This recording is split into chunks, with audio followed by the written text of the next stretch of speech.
Okay, so we are recording. Thank you everybody for joining me for another session of the Data and AI group. Today I'm going to be your host and also your presenter. We're going to be talking about diagrams as code and some of the experiments I've been doing with Gen AI as well. Hopefully, it'll be interesting for people to look at some of the demos, some of the tools, kind of stuff that I've been playing around with and trying to prototype and get working for my own productivity, and maybe give you everybody a little bit of ideas about how all this plays out. I'm recording the session today, so I will be uploading to YouTube after we're done. As I said, um, I'm both host and presenter today, so feel free to use the chat, but I'll be taking breaks, maybe let's say every 15 minutes or so. I'll check the chat. We can do a little bit of Q&A and then continue going. I have a little bit of slides, not a lot, but most of the session, I'll just be showing you um, basically the tools and what they look like, and hopefully, like I said, we'll get some people curious to be playing around with this kind of stuff.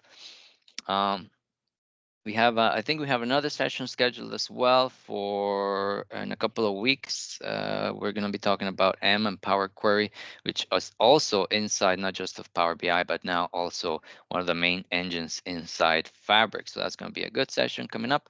And then I'm still working on scheduling further material for later in April and in May. Anybody that's here today, if you want to present, feel free to reach out to me on the meetup page, or if you're watching the recording, same thing, feel free to reach out to me on the meetup. Our group is open, anybody can join.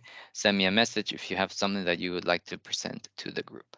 All right, so without further ado, let me share my screen. So you should be able to see it now. And let's get going. So thank you everybody for joining today. The session today is Accelerate Your Architecture Diagrams with AI. All right. So the agenda, the objective is I'm going to be introducing the approach of diagrams as code. This is something that I find very attractive because as an architect, I spend quite a bit of time either creating or reviewing diagrams. And the general approach of just drag and dropping little pictures on Visio or Lucid, I struggle quite a bit with it once the diagrams get to a certain size, um, or they're used for actual input into engineering or for deployment and stuff. And then, things happen, things change. And I just found that I wanted to try out a new approach. I'm still working on it. So like I said, today's session is also kind of like to show people what I'm experimenting with. And then I decided also, as I was playing around with some of this stuff, is that maybe Gen AI could play a role here and kind of accelerate the adoption of this tooling as well. I will ask everybody, if you can, please mute yourselves so that we don't disrupt, because like I said, I'm the host and the presenter today as well. So it's kind of hard for me to moderate and also present at the same time. Okay, so we will cover today diagrams as code, some of these diagrams as code tools that I found while I was playing around with this, what I think the LLM could work on as an accelerators, and some of my initial experiments and kind of like how it works as well behind the scenes, and a demo of kind of like how it behaves today. And as I said, hopefully it'll be interesting for everybody. So for people that don't know me, I am the organizer of the group. I've also been a data solutions consultant for 18 years now. I started my career as a DBA at Hewlett Packard in Costa Rica. I now work for a company called Pythians based out of Ottawa, Ontario, Canada, as a solutions architect. I'm honored to be a Microsoft Data Platform MVP. Feel free to reach out to me on any of my socials on the screen right now, on Twitter at Warchav, or on my email, warner@createdatapros.com. That's my personal domain. My employer, Pythian, as well, has a really nice technical blog you can check out. And feel free as well to add me on LinkedIn. I love to connect with anybody that is on my sessions. Just search by my name on LinkedIn, Warner Chaves, and I'm definitely the only solutions architect with that name in the world, and you'll be able to find me right away. All right, first, what's this whole thing of diagrams as code, and why did I decide that I wanted to do a session about diagrams as code?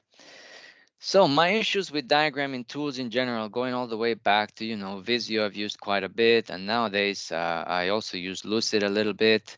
Um, and Lucid is online, it's collaborative, right? But I still struggle quite a bit on it, especially because I find that a lot of the time is spent just on the graphical aspect of the diagrams. A lot of the time is spent on dragging the little things around and dragging the arrows around and dragging boxes around, and you spend a lot of time slightly shifting things because things, at the end of the day, the diagram is also a visual medium.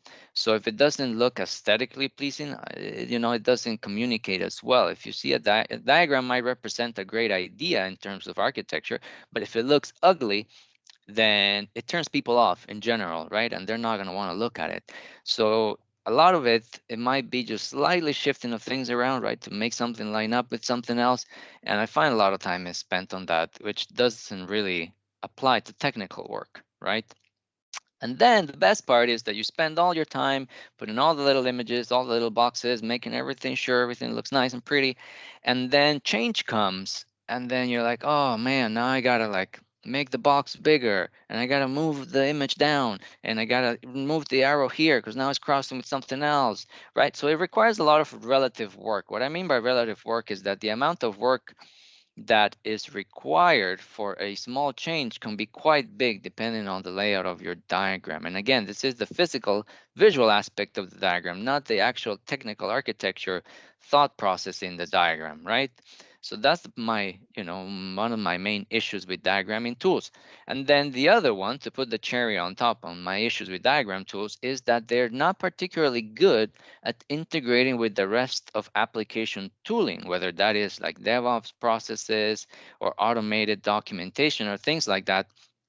If you take a Visio file, for example, you can upload it to your source control, but then, if somebody creates a new version, there isn't a nice way to actually like diff the file and see what was the change in the diagram, right? There isn't an easy way for us to, um, let's say, if we wanted to bundle the actual code of the diagram into a documentation or something, there's no easy way to do that, right? You would have to like grab like the Visio binary and then embed the Visio binary inside like a Word document. Or the other alternative that people do all the time is they just take screenshots of the diagrams, and then the screenshots go in the documents.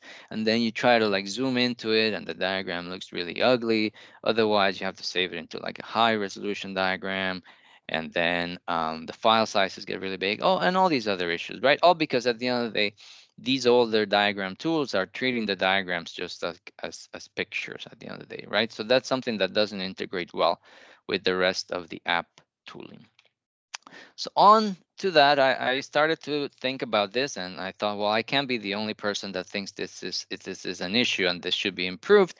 And I found that there's quite a bit of, well, you'd be surprised. I thought I was going to find a lot more, but there is a little bit of people now in the internet that are pushing this movement of diagrams as code, right? Because diagrams are still, I don't know, probably everybody here in the chat will agree with me, is that in every single new software project, there are diagrams involved, whether it's architecture diagrams, whether it's use case diagrams, whether it's data flow diagrams, there's diagrams everywhere. And the reason for that, obviously, is because diagrams are very useful for communicating ideas, right? And it's a lot easier for somebody to look at a diagram and understand something than to make them read through, let's say the deployment script, or to make them read through your C# code to figure out the sequence of calls in a particular library or something like that, right? So diagrams are still very useful as a communication tool, right? And as a way for us to process information.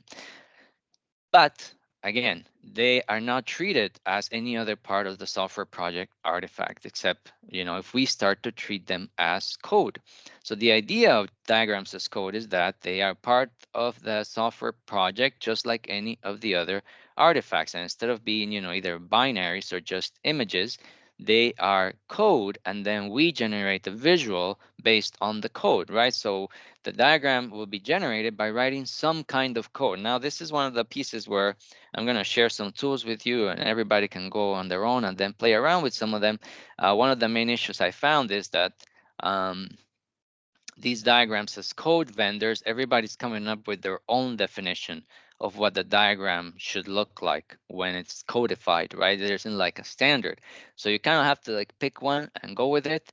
That's kind of like what I'm trying to do right now. And like I said, I'll share some of the tools that I found, and we'll check out the websites and kind of like what the output looks like. But the main idea here, and the other piece that I like about diagrams as code, is that it is up to me to put in the the intellect and the technical know-how about what the architecture is, or about what the use case is, or about what the data flow is.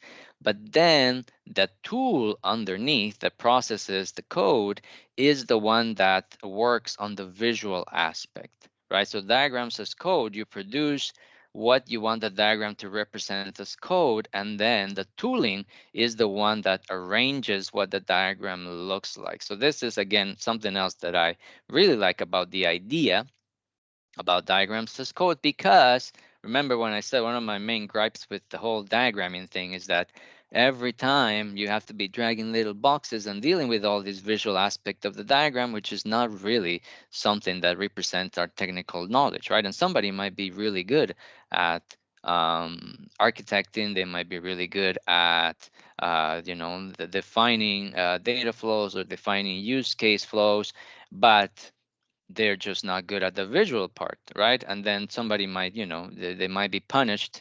Let's say at their job, people might think their architectures are not so good just because the diagram doesn't look so good, right? So this is something else that I like, is that the software works on the visual aspect of the diagram. And then once they are code, you can work with them as part of your software pipeline, right? You could bundle the diagram as part of a release. You can source control it, of course. You will be able to diff one version of the diagram to the other because it is code at the end of the day. And you could easily print it as code inside documentation if you wanted to, and so on, right? So that's why I thought this is an interesting approach. I like the idea, and I went along and started to look into it. I found a bunch of different tools. These are four that I'm just mentioning, and I'm going to show their websites and kind of like what they look like in a little bit. There's a Python library called Diagrams. That's the URL over there, diagrams.maingrammar.com. I put the URL for this one because obviously if you just search for diagrams online, you're going to get like a million different hits. So that one specifically is this one. I'm going to show it in a second. I found another one actually that is the one that I'm going to use mostly for the demo, called Illograph. It has a little bit of free functionality. Most of it is paid, so that's up to people if they want to pay or not. But just to prove the approach, it does offer a free account. So if somebody wants to play around with it later, this is a great option. That's why I decided to use it for the demo, because it offers, like I said, a free option for everybody. The Structurizer is also another type of library.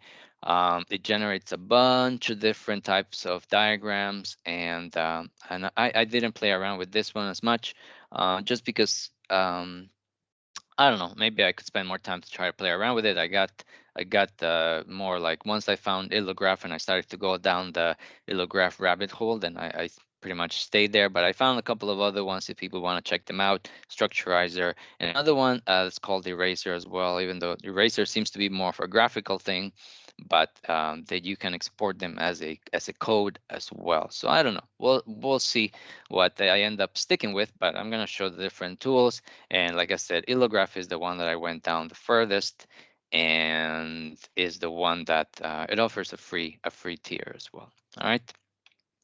So, and then once I got playing around with some of these, I thought, well, nowadays I'm always thinking about where can I fit some AI to try to make myself more efficient. So where does AI fit into this particular topic? Is that I wanted to test AI code generation for the diagrams as code, right? It makes sense. If it's code, then the AI can probably spit out the text to represent the diagrams. So my idea was that I would get drafts of the diagrams with the AI, and then once most of the repetitive part has been created for me, or like, I can use them as kind of like an accelerator, like a ramp up, where I then iterate myself writing the rest of the code, or I can even ask the AI to help me augment them and fine tune them. So that's still kind of like where I am, and I'm just going to show everybody kind of like where I am in the process as well. It also gives me an excuse to keep playing around with the AI tooling. This is an area that I'm really passionate about. I've been speaking here on this group and in other groups about, using AI and Azure OpenAI service and playing with the GPT models and all this kind of stuff. So it gives me an excuse as well to experiment on AI, and how it can apply to a new problem, and trying to fix issues with it, either through prompting, parameters, prompt engineering, and stuff like that. And this is kind of like when I said I went down the illograph rabbit hole to try to make it work for generating illograph code. And then I also try to, let's say, can I adjust, once the diagram is created, can I adjust it through prompting as well? And we'll see how well it does that. So expect to see some things might work, some things might not work, right? The approach is not perfect yet, but I'm really intrigued by it, and I definitely want to move forward in my professional life using more of this idea of diagrams as code as well. So let's jump into the demo. I'm going to stop here. I assume probably most people don't have a lot of questions yet, just because, I've just been talking and I haven't shown actually anything yet. But I'm going to open the chat, just checking. All right, we don't have any questions for now, so I'm going to jump in. I'm going to show first some of the tools that I found. So this one, first, I mentioned this diagrams as code. This one, it's you write the diagrams in Python code. All right, so diagrams, they support some of the main providers right now. So you can see here, it supports AWS, Azure, GCP. If you want to deploy on Kubernetes, Alibaba Cloud, Oracle Cloud. So it supports a lot of different vendors and stuff. The diagrams, if you see it, you can try it out in the website. You can show some examples on the website as well as to what it would look like, right? So this is a pretty neat idea if you look at it. And this is what I mean by diagrams as code for everybody. So this one, you see, has grouped workers on AWS, right? So you write some Python code that says, hey, I want to see some group workers. I want to see an ELB, and the ELB is going to be connected to this array of different EC2 workers. And then they're going to be pointing to this RDS, I guess it's an RDS database called events. And then you run this Python code and it spits out this image right here, right? Cool. I don't know if anybody has ever seen this or played around with this idea of diagrams as code. To me, this was like, it's a great idea. I didn't continue going with this diagrams one just because I found that it was, it's a little bit more involved than I thought it would be, right? To be writing Python to then come up with this one. And then I'm going to show you another one I created here. So if you see, I did this Azure test. So it's very simple Python code. But you'll see, so I have to write all this here, and then that generated this very simple diagram here, right? Now right away you'll think, some of the main issues here with this too, depending if you like the look and feel or not. I mean, that's very subjective or not. You have to run the Python code, so you have to obviously have Python installed, and then Python will spit out the PNG diagram. It is Python code, so it's not as easy to manipulate and so on, right? So I did like the general idea of the library, but I didn't go too far on this one, all right? Then I found this other one called Structurizer. I don't know, maybe this one will be also um, a good idea or not. I didn't go as far into this one. This one has more than just architecture diagrams, even though mostly I would use it for architecture diagrams. But it has, you can see here, it has system context diagrams. It can do component diagrams, sorry, deployment diagrams. It can diagram cloud architectures as well. You'll see here.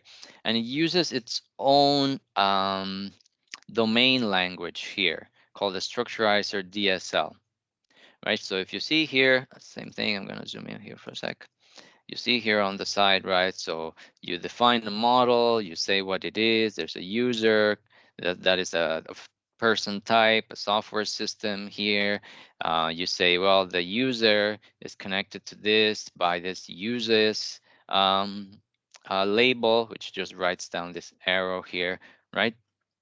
So it looks like this one is a lot more um, like a lot more general. It does a lot more stuff, but I didn't go too far into this particular one either. Then I found this other one. That's the one that I'm going to use for the demos.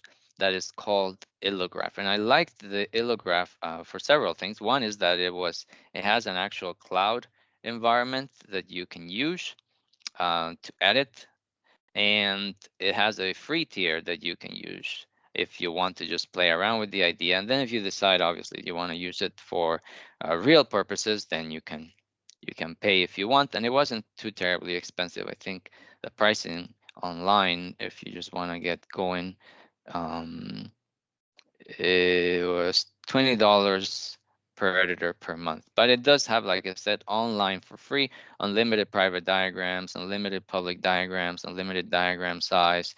The main thing is that it only keeps 14 days of diagram history, but the diagrams are code, right? So you can always store your favorite diagrams on your own computer if you want to reboot them or like re-upload them to Illograph and so on, right? So I thought it was pretty good deal to get going and try out the whole idea. And also it had quite a bit of documentation, and it also came with quite a bit of really um, complex examples, right? So that was to me also very important, right? Because it kind of showcases what you're able to do with the tool. So for example, um, here I'm going to, let me reload. There we go. Here I'm going to load one of these illograph diagrams. So you see this is an AWS diagram, right? And you'll see here on this side, the YAML.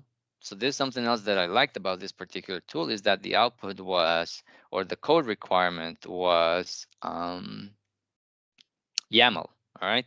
So you'll see here, it's all YAML. And the YAML is what defines the resources inside the diagram. But this other thing that I liked about this illograph tool is that it also allows you to define these things at the bottom called perspectives. So with the same resources, you can define different perspectives of what those resources are doing. So if you see here, go here, and you see there's 9 perspectives in this diagram. There's a runtime dependency, deployment dependency, access management, VPC egress. So you see for example, in this perspective of VPC egress, we don't see the entire diagram, right? You just see kind of like a zoom in version that just focuses on the egress from the VPC. And if I want to go back and see the entire diagram, then of course I can just see, well, I want to see all the diagram resources, and then it's like, whoa, there's a lot of stuff in here, right? I also liked that the idea here is kind of cool. There's another thing that I liked about this tool is that it has this thing called walkthroughs. So the diagram, you can actually, it's kind of like a mini presentation embedded with the diagram too. So if you see here, we'll start the walkthrough and it says, okay, so the distributed load testing solution uses a variety of AWS managed services. Next, and now it puts the focus on this particular component and says, okay, so users start by using this test console that is served by CloudFront, right? Then next, then the users will use this API gateway using this REST API and so on, right? You guys get the idea. So that's something else that I quite liked about this tool. So anyway, so I thought, all right, I'm gonna go down. Let's just focus on one that will allow me to apply the AI and apply the approach and try to augment the capabilities and do it all without having to pay up front. So I decided to go ahead with this one. All right, so that's kind of like what happened. Also, I liked the idea that it had some pretty clear um, documentation where all the properties were explained, and it also had the illograph spec. So the spec for the YAML was all expressed in a single page. So for you that have been playing around with AI, you probably see where I'm going with this, right? So I liked also the idea that this was most likely going to be easier to also work with on AI because of the way that the documentation was laid out and because the output was YAML too. All right, so I'm gonna stop here now, see if there's more questions before I jump into the actual AI playground, and I'll kind of walk you through my different approaches and what I've done as I've played around with this a little bit. All right. Okay. All right, no questions still. So let's keep going. So what I did, let's see. First I'm gonna show here is my this is I'm using Azure's OpenAI service. So behind the scenes, this is using GPT. Okay. So if you see here, I have a deployment of GPT for 1106 preview is GPT-4 Turbo. All right. So if you're not familiar with the OpenAI different models, the latest version is GPT-4 Turbo. And GPT-4 Turbo is something that was important for me because of the amount of information or how much text it has to go in to work with the diagrams. I wanted a model that had a long or big context window. So GPT-4 Turbo has up to 128,000 tokens of context window. So I thought it was a good fit for this particular problem. So the first thing I tried to do was, well, let's just see if GPT might just, it might just work out of the bat. So I started by just saying like, GPT, are you aware of illograph diagrams, right? And then to see how far I could get with just, basically not even having to train GPT or do anything to it, right? So it says, yes, the illograph is a tool that allows users to create interactive diagrams that can represent complex systems and infrastructure. An illograph diagram consists of resources and perspectives. So this is great. I thought, all right, so GPT actually already knows what illograph is. So let's just, dive into it. So let's see, for example, without doing any fine tuning or anything, I thought, well, let's start. Let's see what GPT can do right off the bat. So here, I'm just going to say, all right, so GPT, let's start with a diagram. Oh, it's still generating. There we go. Okay. That's okay. All right. It says at the end here, illograph diagrams are designed to be interactive, allowing users to click on resources to see how they connect or to get more detailed information. So it's still printing some stuff here. All right. But anyway, the point is that GPT-4 definitely knows what illograph is, right? And it's saying here that it's how it's broken down, that is YAML based. So clearly, illograph, or the idea of illograph, was in the training data set for GPT-4, right? So that way, you know, I know that it knows what I'm talking about. Let's see if it can generate a diagram without doing anything else. So I'm just going to say, let's start with a diagram. You see here at the bottom of my prompt, shows an Azure management group called Corp. And inside this group, I want 3 subscriptions, dev, test, and prod. Inside each subscription, please create a virtual network in the East US region. Give the virtual networks descriptive names. Let's shoot that in, and then let's see what GPT does. All right, so it says, oh, I'm unable to create the visual diagram directly. However, I can provide you with the YAML-based definition. All right, so let's see. Okay, here comes the YAML.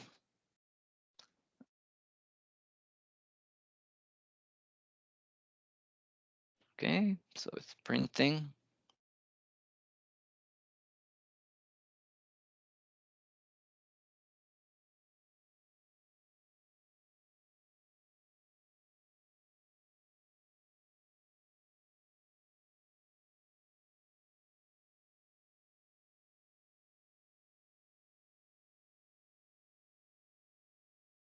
All right, so I think it's done. It says this YAML code is a hypothetical representation, may not be directly compatible with illograph. Okay. So I gave it a shot, but it says basically, hey, I think it might go like this, but I'm not really sure. So to test it out, just grab it, copy paste it, and we'll see it it kind of tried it parses it, but it finds a lot of issues here. It says there is no property called type, right? GPT added a property called type in the output.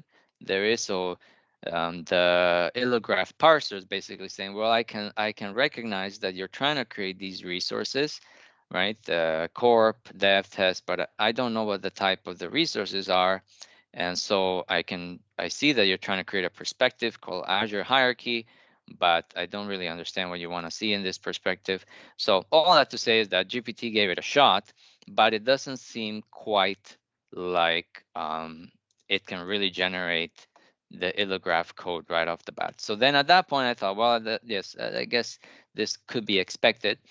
So how do I get GPT to understand what it needs to do? So here's what I did.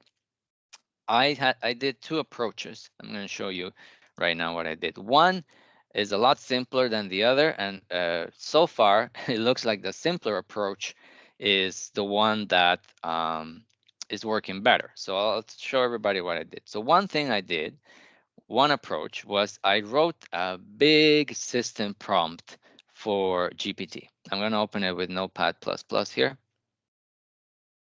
because it's a big file. You'll see here. Whoa. So what did I put in this whole thing?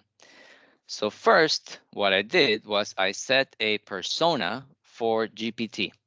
I said, let me word wrap this thing. All right, I said, you are an expert at using illograph. Um, Follow syntax and instructions, only select icons from the list provided, because I found that GPT was also hallucinating. Once I finally said, look, this is the structure of the YAML, it started to hallucinate the names of the icons. So I'll show you again what I did here in this big prompt to get it to work for this.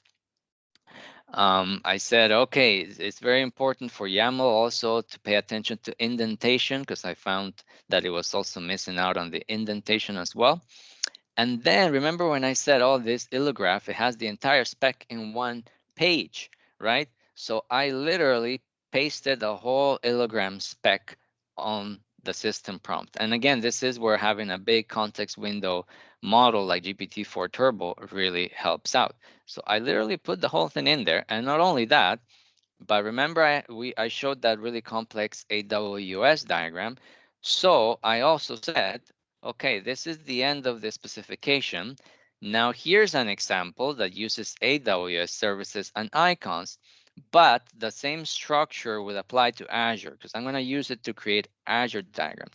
And I pasted the whole AWS example so that now GPT also has an idea of how a really complex file of illograph is supposed to be structured. And boom, I just put the whole thing in there. And then finally, I said, here is the list of all available icons. And I pasted the whole list of Azure icons that are available on illograph, right? So if I wanted to switch this system prompt now to instead generate AWS icons, AWS diagrams, I would paste in the list of the icon names is in the illograph documentation. I just copy pasted it. So there's also a list of general icons, a list of AWS icons, and a list of Google Cloud icons. So depending on the cloud provider that I would be targeting, I would have different versions of this system prompt that I might be using. So that's another approach that we might take. If you wanted to target a different cloud provider, you would tweak the system prompt slightly as well. So that's approach number one, was this, to create this massive system prompt for GPT. All right, so that was one thing. And then approach number two is a little bit more sophisticated, but ironically, it's kind of working a little bit. You'll see what the main issue is. And to me, the main issue is just the way that the Assistants API works for OpenAI and the speed of generation. So if you see here, And if you play with ChatGPT Plus, like the paid version, OpenAI has this idea of GPTs, right? So they are like specific personas for GPT that you can give them a prompt, you can give them files, they can interact with the files and so on. And this same idea of the GPTs is now in Azure OpenAI as well. It's called assistants. And this particular capability is in preview right now. So what I thought was, well, great, I'm going to build an illograph assistant. Makes sense, right? So what I did was I used the general part of the system prompt, the one that says you're an illograph expert, blah, blah, blah. I put it here in the instructions for the assistant. I'm using GPT-4 Turbo as well. And then I split the different pieces of that massive system prompt um, into different files. So you see here, I have the list of Azure icons. Oh, I uploaded the list twice. Okay, that's my mistake, but don't worry about it.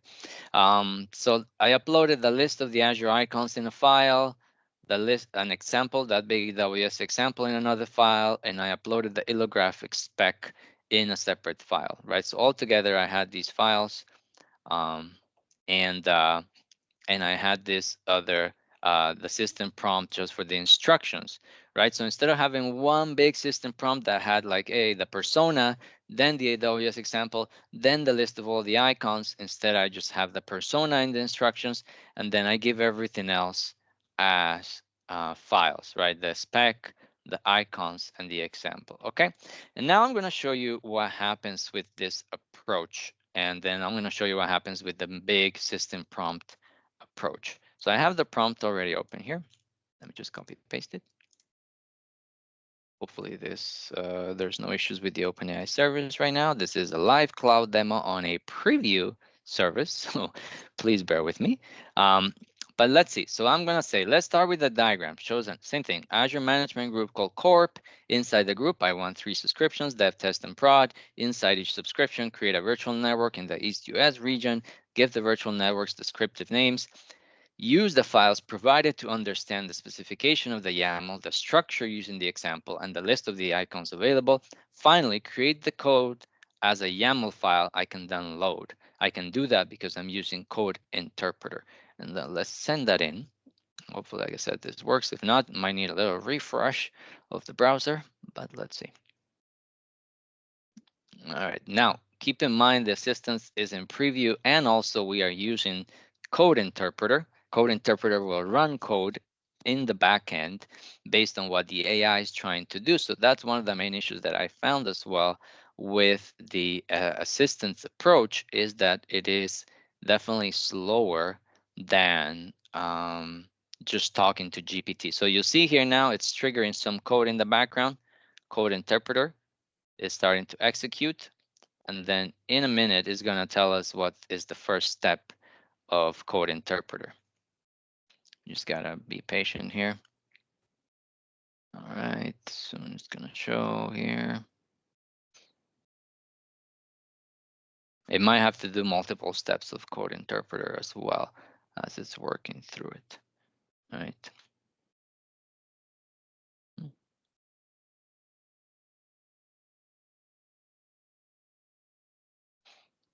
So you see now it started. Okay, so code interpreter has started, and you can actually see what it's trying to do. So it says, let's start by loading the contents of the provided files, right? So code interpreter is executing Python in the background and is loading the contents of the Python files, right? And you see here where it's reading here, this illograph spec was last updated, blah, blah, blah.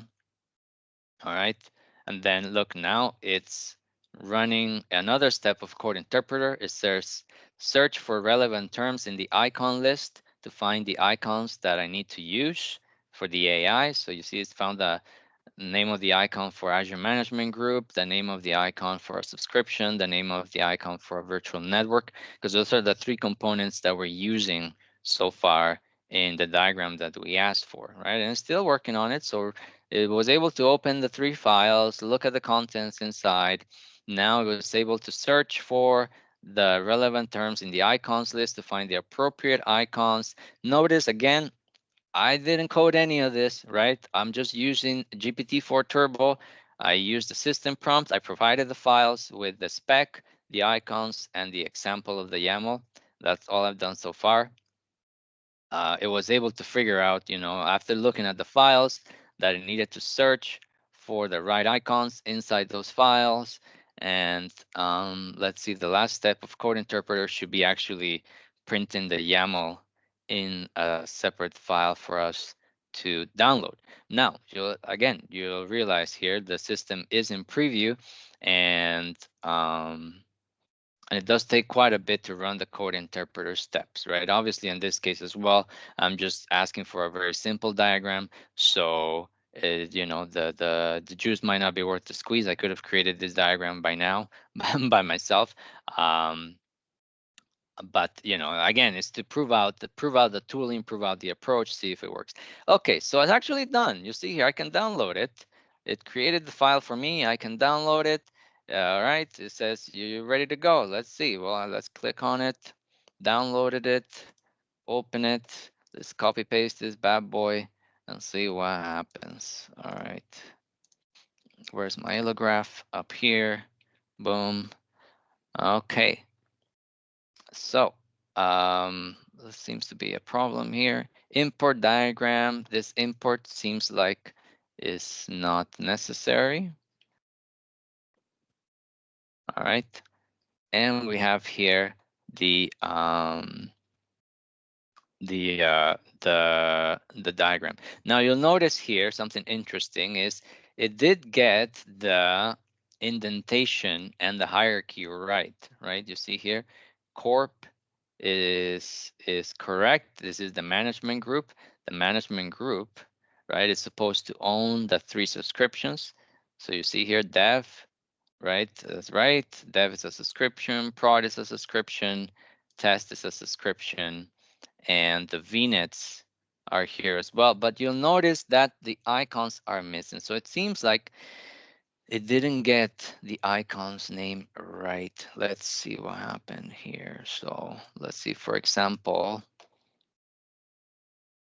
icon for management groups says Azure miscellaneous Azure management groups does SVG. So what happened here? Is it or is it not that? Where are the management groups here?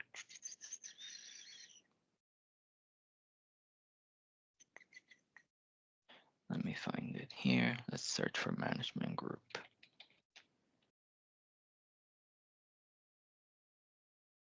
You see? So there was an issue here, right? So the output, it was supposed to be Azure General Management Groups.svg. Now, if we go back into what it did on the playground, let's see if it was, maybe it hallucinated the path for the icon, or it just wasn't able to retrieve it properly.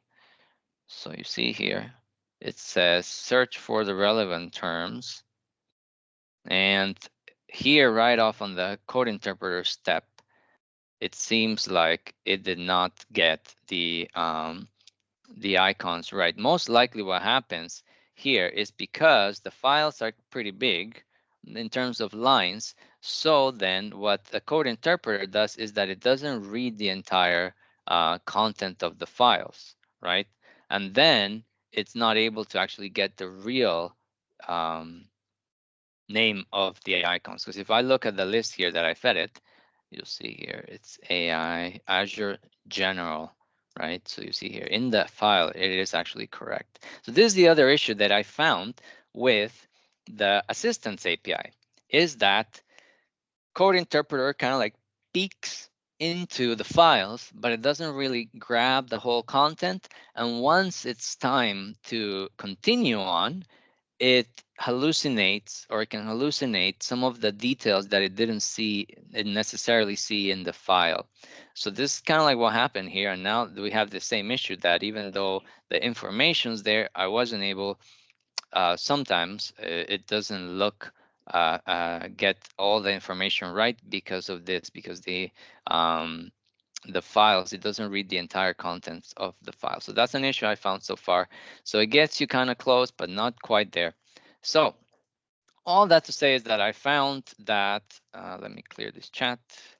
I found that just having a big system prompt has worked a lot better for me than trying to set up a full like assistant with separate files and all that stuff. So if you have enough information that can fit in your system prompt, here I'm just gonna go like this, select all, copy, and then here's the system message for this playground session. Boom, just gonna copy paste the whole thing there and apply. That's it. All right, and something interesting you'll notice here at the bottom, it says input tokens. My system prompt right now is consuming 11,000 tokens. So it is a pretty heavy system prompt. It's consuming 11,000 tokens. But at the same time, then it's not going to be susceptible to the issue with code interpreter where it doesn't read the whole list of icons from the file, because it just looks like at like a section of the file and it doesn't look at the whole thing. And it's not going to run code interpreter steps either, because everything is provided on the system prompt. So it's kind of like a, pros and cons kind of thing. It has a bigger system prompt, a really heavy amount of tokens and everything, but it gets all the information always. So for example, I'm going to try on the same prompt again. Say, let's start with a diagram that shows Azure Management Group, the 3 subscriptions, the VNet, blah, blah, blah, give the VNets descriptive names, and let's run that. Okay. And this, we'll see how long it takes compared to code interpreter as well. All right, so same thing, I'm still using GPT-4 Turbo. And yeah, let's see. All right, here it comes. All right, it's already writing the YAML.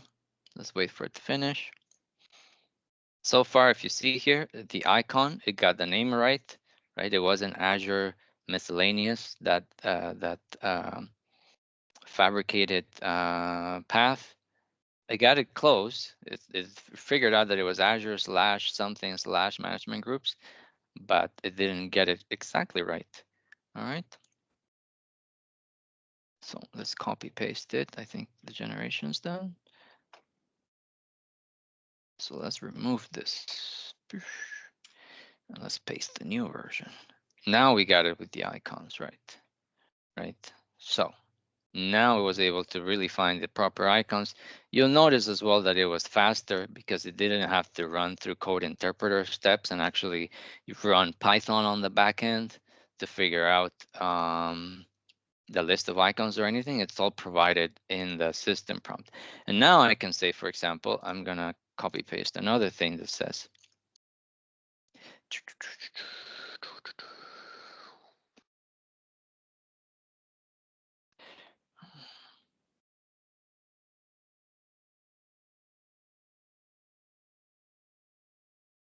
all right, so let's see.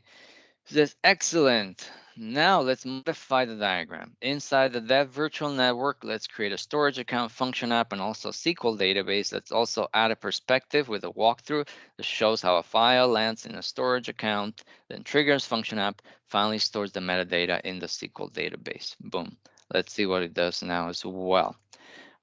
This is not perfect, by the way. I'm warning everybody. It's still hit or miss. I still have to keep planning to keep working on the system prompt to get it to refine, or even working myself on better ways to explain what I want in the diagram to the model.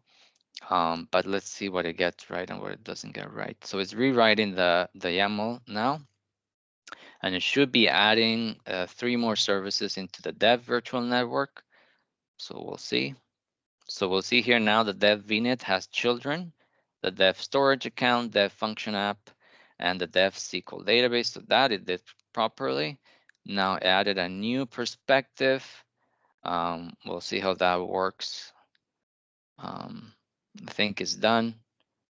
Yeah, let's just copy paste it and see what works and what doesn't. The bits about perspectives and walkthroughs is where I'm still getting issues every now and then with this approach. But like I said, I think probably a little bit of more prompting and a little bit of better communicating in back to the model what I want might help with some of this. All right. So you can see here now, we did just copy paste it. I didn't edit anything. The dev vnet now does have the dev function app.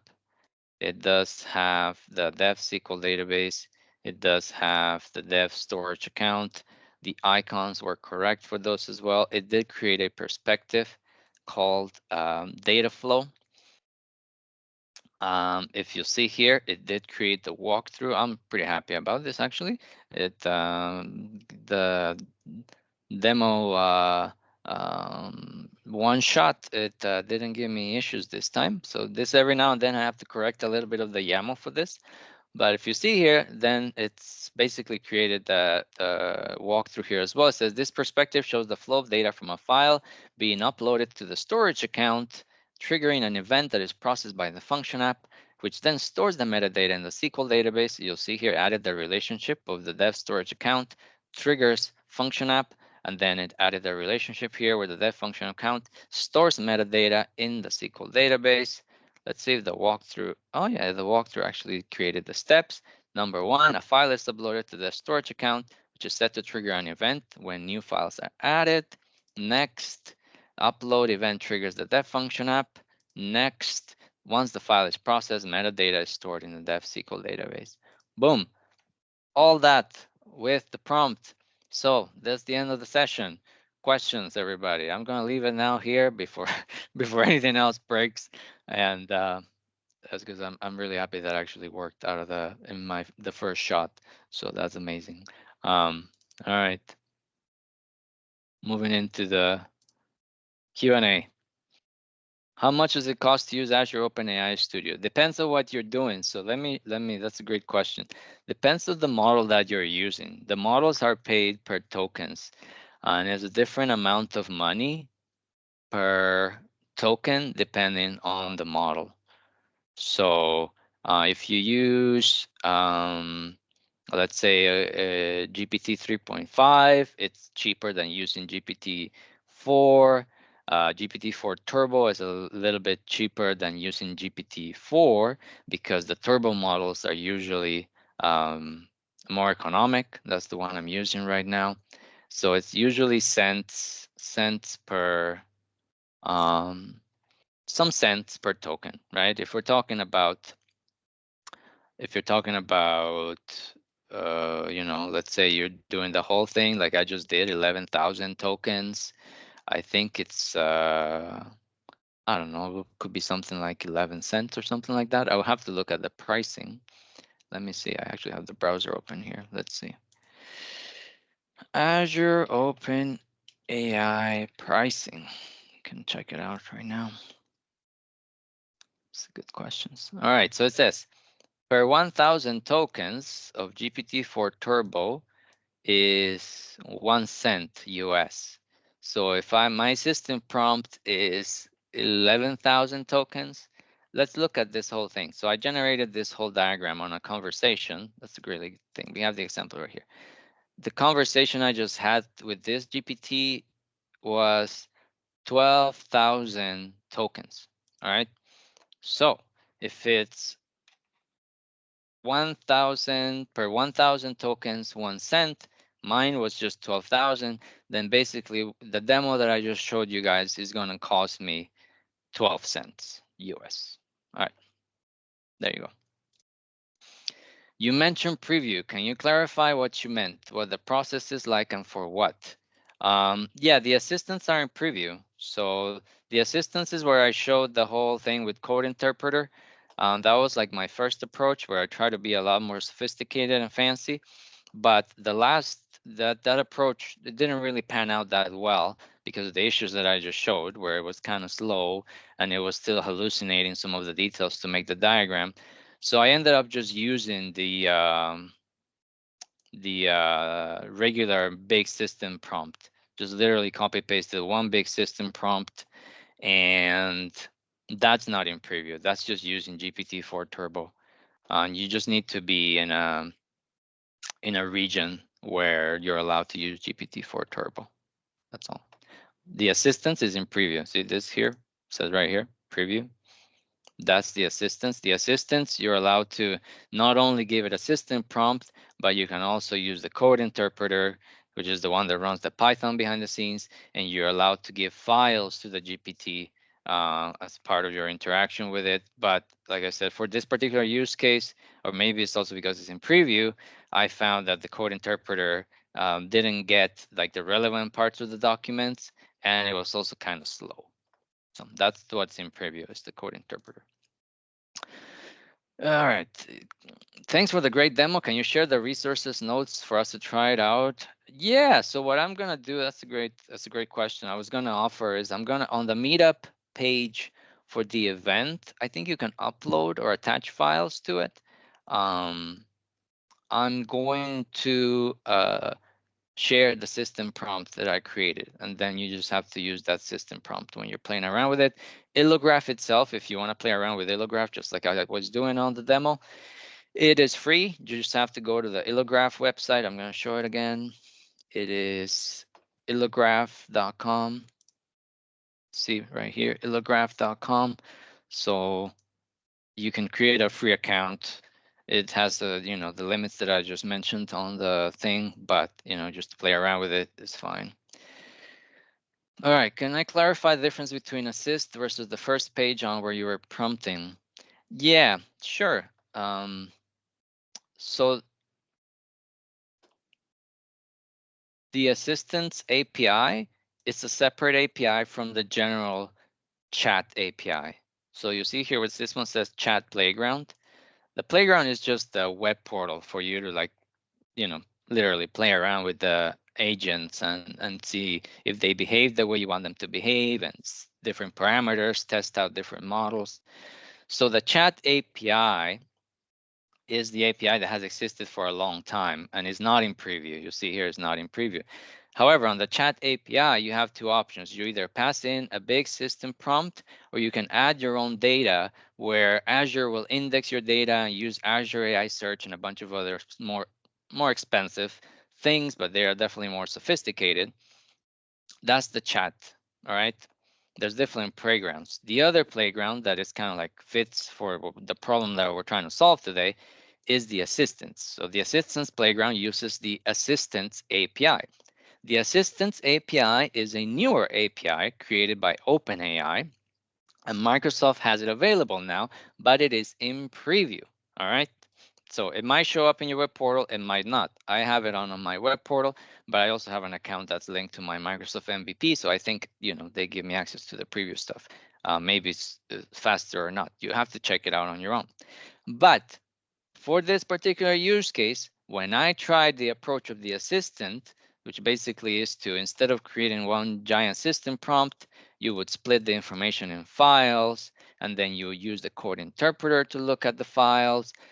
That approach didn't quite work because it was still missing some of the critical portions of the information inside the files, and I found the code interpreter steps were a little bit slow. So that's not to say that this problem cannot be solved with the assistance API eventually.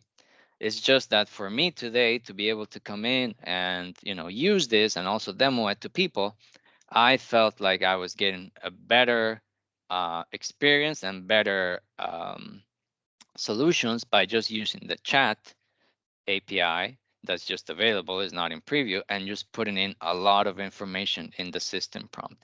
This makes the chats more expensive. As I said, just this one particular interaction cost me 12 cents, but it's working better, right? Like I literally took this YAML, I pasted it in, and not only did it create the resources at the right uh, level of indentation, but it created the perspective and it created this walkthrough, right? I cannot overstate this enough. I didn't type any of this, right? It says a file is uploaded to the dev storage account, blah, blah, blah. I didn't type any of this stuff. Next, the upload event triggers the dev function. This is illograph functionality where it highlights the service that is being discussed in the walkthrough, right? I didn't write any of this, right? This is was all written by GPT. This is the walkthrough part here. Perspective, name, data flow, notes, walkthrough. Here's the walkthrough information. So all I did was right here. Where is it? Where's my playground? all I did was write, what did I write? I said, oh, let's also add a perspective with a walkthrough that shows how a file lands in a storage account and triggers the function app, finally stores the metadata in the SQL database. Boom, it created the thing, right? It created the walkthrough, it created the 3 steps, and due to Illograph's functionality, it highlights the 3 elements when I'm going through the walkthrough. I think that's pretty good, considering all I did was write like 1 sentence saying what I wanted. So that's kind of like what I'm looking at these days, things where I can apply this kind of AI stuff. And I thought this whole idea of diagrams as code was interesting too, because like I said, I suffer a lot on my day to day when something changes in a diagram and I have to be tweaking the elements and all this kind of stuff. I do not find it enjoyable. All right. All right, out of curiosity, what is functions within Assistant?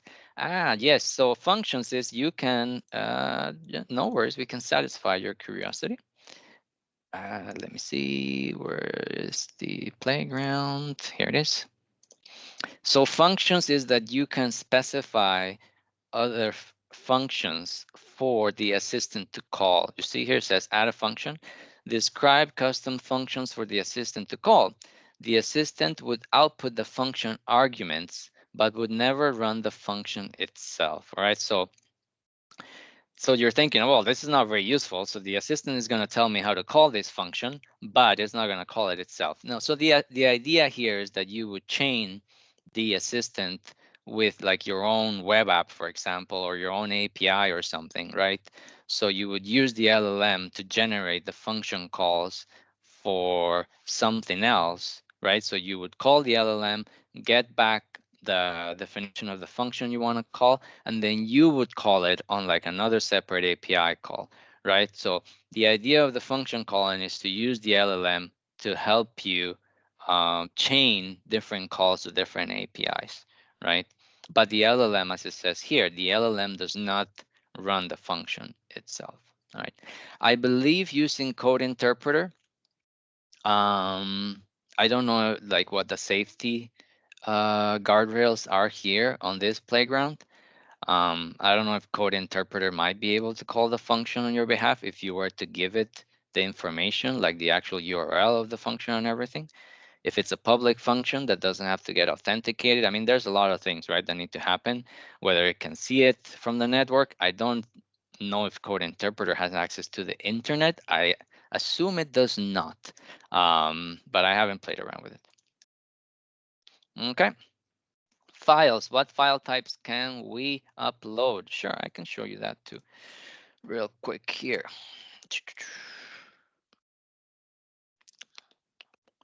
Where's that? Here. Supported file types is code. So C files, C++ files, comma separated values, Word, HTML, Java, JSON, Markdown, PDFs, PHP code, PowerPoint presentations, Python, Ruby, text, just plain text, cascading style sheets, JPEGs, JavaScript, GIFs, PNGs, tar archives, TypeScript, Excel sheets, XML, or compressed zip files. Okay. All right. Well, thanks everybody for joining today. I guess that's the end of the session. Thank you for joining me again. Hopefully, like I said, this is a brand new approach I'm trying with this whole diagrams as code, trying to throw an LLM at the problem. I thought it was very promising in terms of what I can do already with just playing around with it, creating a good system prompt for it. I wanted to share here with the community, get some feedback, some thoughts.